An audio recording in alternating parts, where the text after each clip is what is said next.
Do you ever feel like your memory is getting worse? Like facts, dates, or even names just slip out of your mind? P. Sherman, 42, 40... Turns out it's not just you. Our memory is rapidly fading away, and it's all because of Google. You see, with the invention of search engines, we now have access to all the information we could possibly dream of. What's the worst movie ever made? Check IMDb. How do you ferment cheese at home? Here's a YouTube video. Who's the oldest Beatle? Just Google it. Of course it's Ringo. But easy access to life-saving information like this has an unintended consequence. It's ruining our memory. Our brain actually has an insane memory capacity. By some estimates, it can store up to 2.5 petabytes of data. That's 3 million hours of Law & Order, so about half the series. Yet most of us have had the experience of reading a word we didn't understand, looking up the definition and committing it to memory, only to completely forget the meaning a few days later. That's called digital amnesia, or the Google effect, and it's creeping into every part of our memory.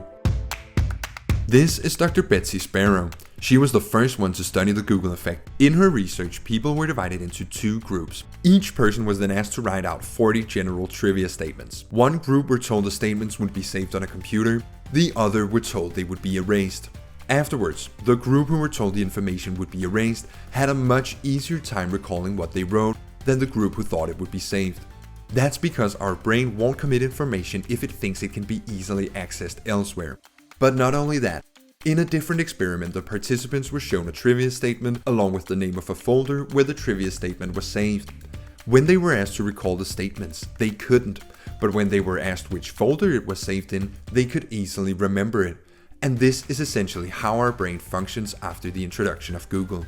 That's why 1/5 of Americans can't remember their own phone number. It's also the reason why people can barely navigate anywhere without Google Maps. It can't mean that. There's a lake there. I think it knows where it is going. This is the lake. machine This knows. is the lake. Stop yelling at me. No, it's Stop up yelling. there. There's no road here. But that's just the beginning of how the Google effect impacts our lives. This is Christine.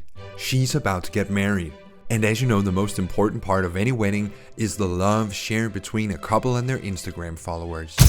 And even though Christine has hired a professional photographer, both her and many of her guests are also taking photos and recording videos on their phone. But the moment Christine takes a picture of something, she's actually way less likely to remember that moment, because our brain prioritizes to remember where we store the photos and videos instead of what's actually happening in the moment. So every time Christine clicks that record button, she's telling her brain not to commit it to memory.